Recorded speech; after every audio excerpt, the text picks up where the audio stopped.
footballgameplan.com, where football makes sense. I'm Emery Hunt, the czar of the playbook.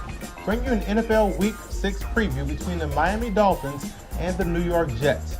Let's start with the Dolphins in this game. They had the bye week coming into MetLife Stadium. I had to correct myself. Coming into this ball game offensively, they're going to start Matt Moore at quarterback, and what he has to do is come in and set the tone early. And the way you set the tone against a team like the New York Jets that will come after a quarterback like Matt Moore, you have to come in and get the ground game going, whether it be Daniel Thomas or Reggie Bush.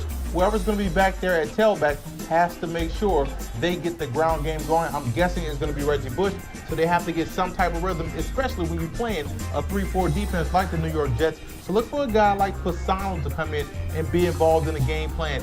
That's the way you ease in the quarterback like Matt Moore. Give him those easy throws and also get that ground game going. We say that a lot, but that is the way to help ease a quarterback into this ball game. Also offensively, I will look at taking advantage of the Jets linebackers in the passing game. How well can these guys cover? How well can these guys effectively stop Reggie Bush in space? That's what you have to look at if you're the Dolphins offensively.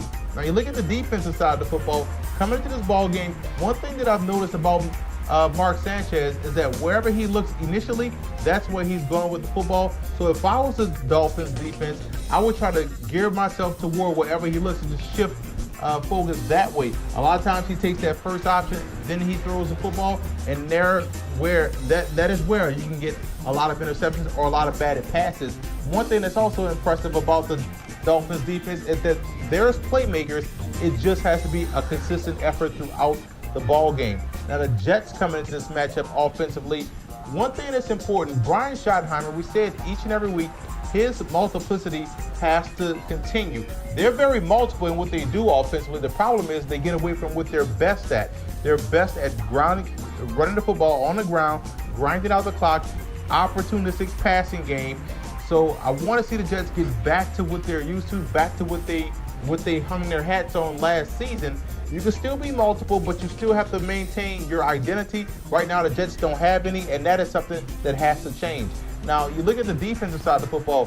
Yes, you're playing a guy in Matt Moore, but he is a veteran. He has played in this league before. One thing I've noticed about Matt Moore, he doesn't shy away from throwing the football deep down the field. So those safeties back there can't get caught looking in the backfield, because the Dolphins do have some talent at the receiver spots that have speed to get down the field. So the safeties can't get caught looking in the backfield this week against the Dolphins. And you also have to look at the offensive line of the Dolphins. Look for that defensive front of the Jets to get tested this week. Miami's going to come in and try to win at the point of attack. It's up to the Jets to get creative, to help stop the run, to help get pressure on the Dolphins in that ground game. Now let's take a look at some X factors in this matchup. An X factor for the Miami Dolphins has to be Reggie Bush.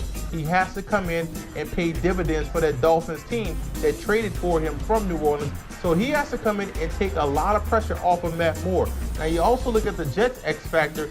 Their X factor has to be the defensive front. If they can get pushed against that Dolphins offensive line, the Jets can effectively shut down the Dolphins with whatever they try to do in the pass game or the run game with their defense. But it's up to that defensive line to get pressure.